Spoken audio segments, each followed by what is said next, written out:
Ce soir à 21h10, TF1 diffusera le 3e volet de La famille Tuche. Cette sympathique comédie met en scène une famille haute en couleurs, parfois un peu beauf et caricaturale.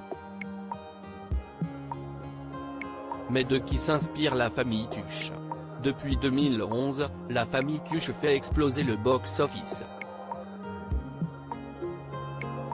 Le duo de Jean-Paul Rouve et Isabelle Nanty, accompagnés de leurs enfants Sarah Stern, Pierre Lotin et Théo Fernandez, et de leur mamie Claire Nadeau, sont devenus peu à peu des stars du cinéma français.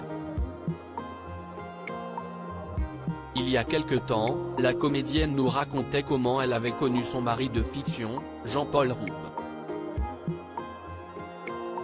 Et il se trouve que celle-ci était sa professeure de théâtre. Cela fait partie des joies et des bonnes surprises de ce métier. Quand j'ai été la professeure de Jean-Paul, j'étais toute jeune, explique-t-elle, avant d'ajouter, il aimait le grand théâtre, le théâtre sérieux et artistique, il avait bon goût. Il jouait très bien, dès la première minute.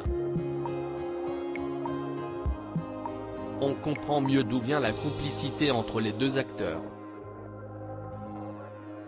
Leur famille est devenue emblématique d'un certain mode de vie français. Mais la fiction rejoint-elle la réalité? Ou plutôt, la réalité a-t-elle inspiré la fiction? Une famille inspirée de leur expérience personnelle. Une des grandes particularités de cette famille est leur accent à couper au couteau. Or, la façon de parler de Jeff Tuche serait inspirée de l'enfance de Jean-Paul Rouve. En effet, l'acteur aurait côtoyé ce phrasé alors qu'il vivait à Dunkerque lorsqu'il était enfant. Quand j'étais petit, j'entendais cet accent autour de moi, explique-t-il à Canal+.